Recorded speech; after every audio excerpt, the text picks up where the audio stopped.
Dans cette petite vidéo, je vais réinsérer les graphiques, mais cette fois-ci dans Excel. Comme ça, on se fait une meilleure idée de l'éventuelle différence qui est nécessaire. Donc, comme dit dans OnlyOffice, je dois sélectionner, ça ne change évidemment pas, les valeurs nécessaires. Et cette fois-ci, c'est aller dans le ruban Insertion et on a les graphiques. Alors, là, on choisit, les styles de graphiques sont là. Je choisis graphique barre. Voilà, je prends les barres, c'est très bien celle-ci.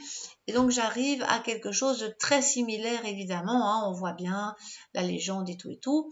Ce qui peut être quand même pas mal, c'est que donc le clac contient tout. Donc, contrairement au LibreOffice, on a le format de ce qu'on a, quand on a fait un clac sur l'axe horizontal, on va arriver sur la boîte de dialogue ou le volet qui s'occupe complètement de cette zone. Donc, si par exemple je faisais un clac sur cette zone, la mise en forme de l'axe, j'arrive sur tout le volet utile pour l'axe. Donc, les pots de peinture, les effets, les tailles, les propriétés, les options. Un exemple, par exemple, ici, justement, si j'avais dû changer quelque chose pour l'échelle, mais je vais faire un clac sur mon axe horizontal, j'ai mis en forme de l'axe, et là je gère. Ce n'est sûrement pas dans le pot de peinture, hein, donc qui s'occupe du remplissage, ni dans les effets, ni dans les peut-être tailles, je cherche, c'est probablement ici dans les options d'axe. Et donc là, c'est un peu un jeu de cache-cache. Hein. On doit trouver dans la zone correspondante, faire le clac à l'endroit où on veut faire un changement. Par exemple, ici, les bâtonnets, ça ne change pas tant que ça. Je fais un clac dessus. Je vais aller dans mettre en forme une série de données.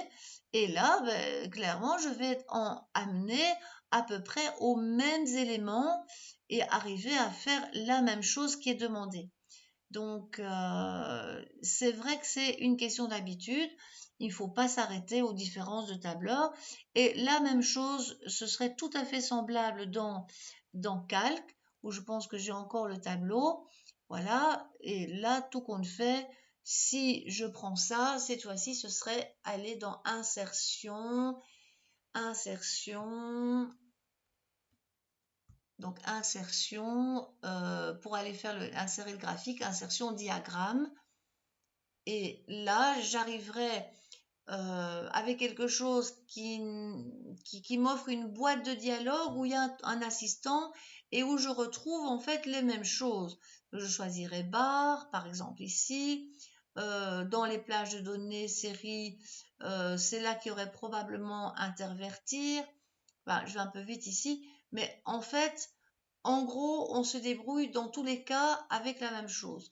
On a soit OnlyOffice où on a un volet, enfin on a plutôt deux volets différents.